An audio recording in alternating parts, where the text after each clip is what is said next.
This is gonna be a quick story time of how my parents found my OnlyFans. So I had just recently broken up with my boyfriend, and my friends were trying to find ways to make me feel better. They were trying to tell me to go on Tinder and all these other dating apps to find a new man. I didn't want to find a new man more than I wanted to make him jealous. And so my friends were telling me a good way to get back at him is to post myself with another man. But I had a better idea. I was gonna make an OnlyFans and I was gonna tell his friends about it and let them subscribe for free. And it did work. He sent me a big paragraph going off on me about it. I thought it was really funny, but anyways.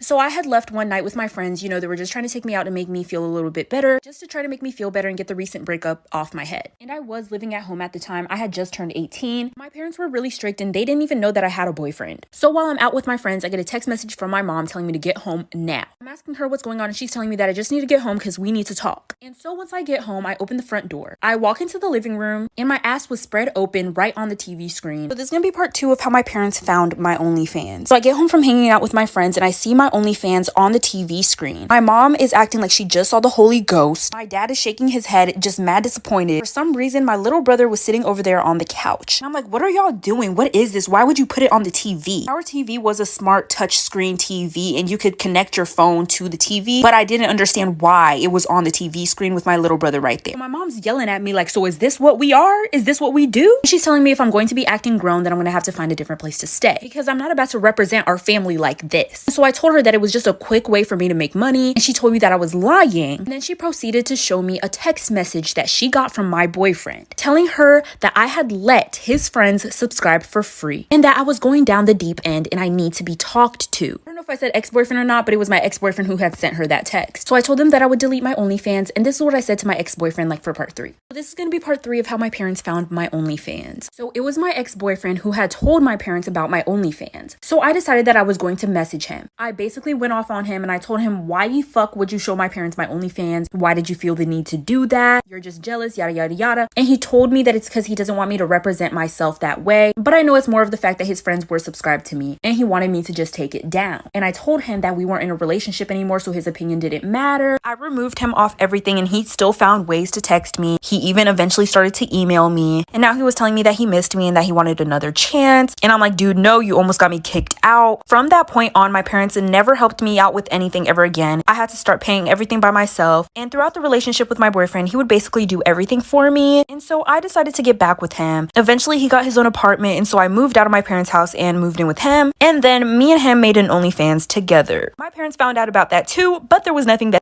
This is the story of how I lost my virginity at my college campus. And it was one of my professors that took my virginity. And this professor had a wife. Let's get right into it. This happened my freshman year in college, okay? A bitch just got there. If I'm being 100% honest, I never wanted to do the nasty because I was trying to save it for somebody special. After I graduated, baby, it was time for me to act up. And I most definitely acted up. Shit. So freshman year of college comes around. The first day of school and I walk into English class. I see this fine, sexy, tall glass of water. See this man sitting at this desk in the front of the classroom. This man was Liam Hemsworth on crack. This is Liam Hemsworth. Bitch, do the math. Class starts and he introduces himself as the professor. Like, really? I wanted this man to rail me. Anyways, as time went on, this professor and I began to become really close. Maybe a little too close. He would ask me to stay after class and we would literally just talk. It became a regular thing. We got so close that we exchanged phone numbers. So close to the point where one night he called me and invited me to his house. This is gonna be part 2 of how I lost my virginity to my college professor who was married. So like I said, he calls me one night and invites me to his house. He said we were getting along really well and that he never did this to any of his other students, but since me and him created such a special bond that I was an exception. So I was like, your fine ass, sir, I will speed. Let me grab my keys. He gives me the address, I show up and he lets me in. We sit down and we just start talking about anything. He shows me around his house eventually. As he's showing me around his house, we get to some pictures on the wall. That's when I found out that he had a wife. Immediately no. Nothing else happened and I made an excuse to go home. He texts me and says that it sucks that I had to go home. He wishes we could have spent more time together. I told him that was most likely the last time we were going to spend together since he had a wife. Because I did give a fuck. At the moment. But things changed. Finding out he was married made me so uncomfortable that I stopped answering his calls and I stopped replying to his texts. I also skipped that class for a little bit because I just felt so awkward. One day the professor sends out an email saying that there was a mandatory meeting after school. I go to that meeting, but when I show up, me and my professor are the only people there. Like for part 3. It's gonna be part 4 of the time I lost my virginity by my college professor who was married. Like I said, me and my professor started taking pictures and taking videos whenever we would hook up. That would lead to our downfall. Mind you, he was the one who asked to start taking those pictures and recording those videos because he wanted it it for when I wasn't around. We were doing all this and we were still walking by each other in class like nothing happened. Well, one day I'm sitting in his class as usual. Just a normal regular day. I never would have thought anything like this would have happened. But I guess it's my karma. We're sitting in class and we're learning about whatever the hell. We were going over some notes that a student had asked to go over because they didn't understand, but the professor was having a hard time trying to pull up these notes. His computer screen was connected to the big screen that all the students could see. I don't know what it's called, a smart board? Some electronic screen. It's a projector. I googled it. His computer screen is on the projector and he's opening up a bunch of documents and files. And next thing you know, he clicks a file and all the pictures and videos of me and the professor naked together shows up on the screen in front of everyone. This is going to be part 5 of the time I lost my virginity to my college professor who was married. Like I said, the professor clicks on the wrong file on his computer. All the pictures and videos of me and him hooking up showed up on the screen in front of the whole entire class. I'm sitting there like, I don't know who that is. That ain't me. It might look like me, but it ain't me. The entire class gasped all at once. It was like a harmony. And some students who sat next to me started to look at me. Like I said, I don't know who that girl that looks exactly like me on the screen is. I don't know who she is. Don't associate me with her. I don't know her. The professor's face goes red. He was frantically trying to take it off the screen. Like, it's too late.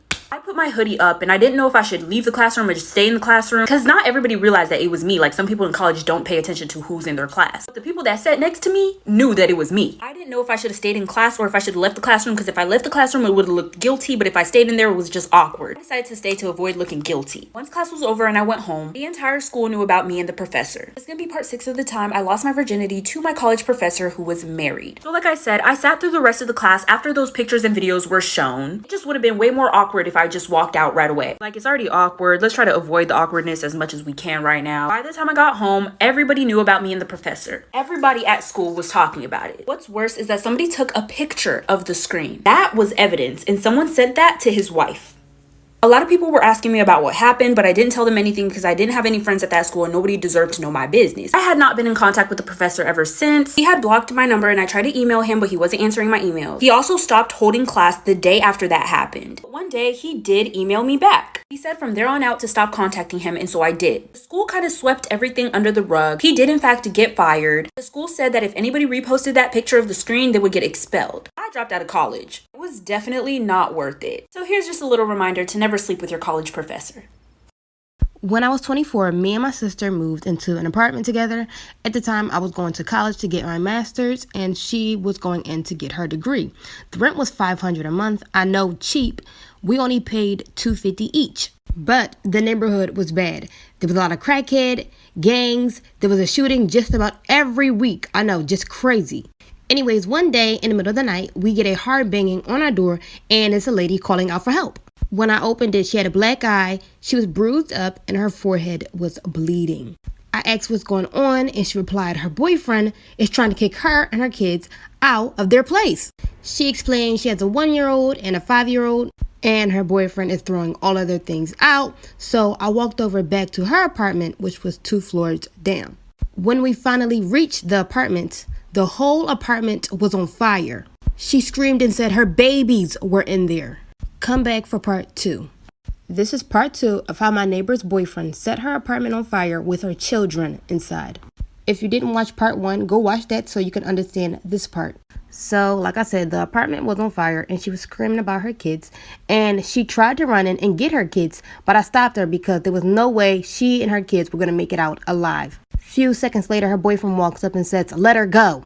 And she runs over to him and swings on him a couple times and says, "What did you do? Get them out." And he replied, "I told you to leave, right?"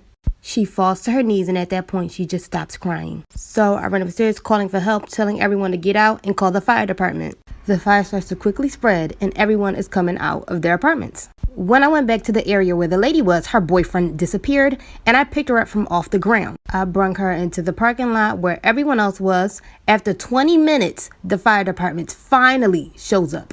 Come back for part 3. This is part 3 of how my neighbor's boyfriend set her apartment on fire with her children inside. So, like I said, the fire department finally shows up after 20 minutes. I told them there were kids inside, and they went up to find them.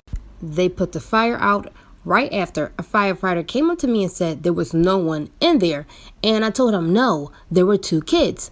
A couple minutes later, a few detectives and cops came up to me and asked me a few questions about the scene. asking things like if I know who started it and about my neighbors. Couple minutes later, there was an old man, which I found out was one of my neighbors. He came from the side of the apartment complex screaming that there was a little boy on his back, lying on the ground, saying that he couldn't move. So quickly, the detective go over to where my neighbor said the boy was. I'm running out of time. Part 4 will be up soon. This is part 4 of how my neighbor's boyfriend set her apartment on fire with her children inside.